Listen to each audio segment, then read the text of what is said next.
अखंड सौभाग्य और खुशहाल दाम्पत्य जीवन के लिए सुहागिनें हर साल कार्तिक माह में करवा चौथ का व्रत करती हैं। यह व्रत निर्जला होता है तथा यह व्रत सूर्य उदय से लेकर चंद्र उदय तक चलता है।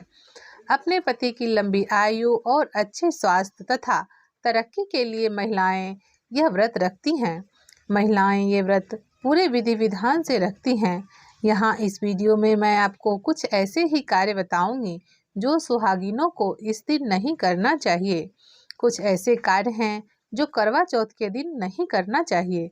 ऐसा करने से व्रत का प्रभाव कम होता है, जिससे व्रत पूर्ण नहीं हो पाता और व्रत का पूर्ण फल भी नहीं मिलता है। आइए जानते हैं करवा चौथ पर कौन से ऐसे कार्य हैं जिनको करने की मनाही है। सबसे पहले मैं आपको करवा चौथ का मुहूर्त बता देती हूँ। इस बार करवा चौथ 13 अक्टूबर को मनाया जाएगा। पूजा का समय शाम 6:01 से 7:15 तक रहेगा और चंद्र उदय का जो समय है वह 8:19 से होगा। दोस्तों, आइए मैं आपको बताती हूँ कि इस दिन सुहागिन महिलाओं को कौन से ऐसे 5 कार्य हैं जो नहीं करना चाहिए। इस दिन महिलाओं को देर रात तक नहीं सोना चाहिए। जो महिलाएं सरगी खाती हैं उन्हें सरगी खाने के लिए जल्दी उठ जाना चाहिए तथा जो नहीं खाती हैं उन्हें भी दिन में नहीं सोना चाहिए। इस दिन कीर्तन भजन करते रहना चाहिए तथा शिव और माता पार्वती का भी ध्यान करना चाहिए। जो महिलाएं सरगी खाती हैं वो सरगी जरूर खाएं। देर तक सोने से सरगी खाने का समय चला जाता है। दूसरा, सफ़ेद चीज़ों का दान वर्जित है। इस दिन सफ़ेद चीज़ों का दान नहीं करना चाहिए। यह व्रत सुहाग का पर्व है। इस व्रत में सुहाग की वस्तुओं का दान दिया जाता है। इस दिन सफ़ेद रंग की वस्तुओं का दान नहीं करना चाहिए, जैसे दूध, दही, सफ़ेद वस्त्र, चावल, सफ़ेद मिठाई इत्यादि का दान हमें नहीं करना चाहिए। तीसरा, इस दिन महिलाओं को 16 श्रृंगार करना चाहिए, परंतु ध्यान रहे कि सुहाग की कोई वस्तु पहनते समय टूट जाए तो उसे उसी दिन कूड़ेदान में नहीं डालना चाहिए। उन्हें किसी पेड़ के नीचे अगले दिन रख दें या किसी अच्छे जगह पर फेंकें। इस दिन किसी से मांग कर सिंदूर नहीं लगाएं और ना ही अपना सिंदूर किसी को दें। और ना ही आप ध्यान रखें कि किसी भी प्रकार का श्रृंगार तथा सिंदूर ना ही अपना सामान किसी और महिलाओं को दें।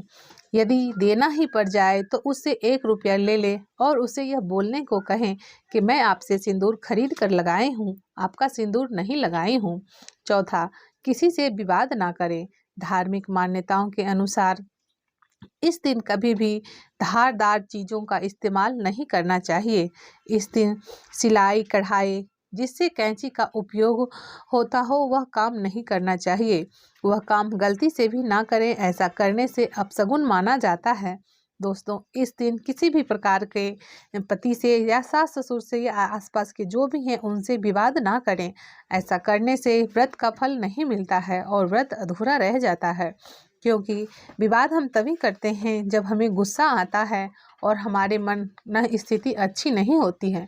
तो इस दिन हमें अपनी मन स्थिति को अच्छे से बनाकर रखना है और मन को काबू रखना है और शांति माहौल में रहना है, जिससे कोई किसी भी प्रकार का कलह और ना हो हमारे घर में और झगड़ा ना हो।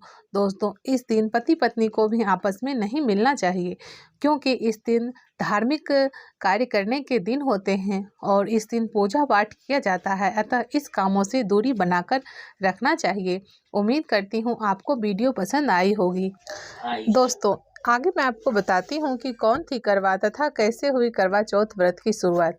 पौराणिक कथा के अनुसार करवा नामक एक महिला थी जिसका पति उम्र दराज था। जब उसके पति यमुना नदी में नहाने गए तो मगरमच्छ ने उसके पति को निगलना चाहा। अपनी पत्नी को देख उन्होंने अपनी पत्नी को सहायता के लिए आवाज़ लगाई। उनकी पत्नी आई और मगरमच्छ से अपने पति को छोड़ने की विनती की, परंतु मगरमच्छ ऐसा करने से इनकार कर देता है।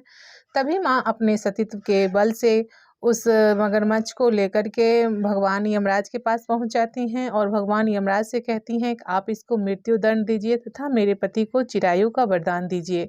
भगवान यम ऐसा करने से मना कर देते हैं, क्योंकि कहते हैं कि अभी इसका समय पूरा नहीं हुआ है। तभी चित्रगुप्त वहाँ बैठ होते हैं और यह जान लेते हैं कि यह जो करवा है सतीत्व स्त्री है, पतिव्रता स्त्री है। यदि यह क्रोधित हो गई तो अनर्थ हो जाएगा।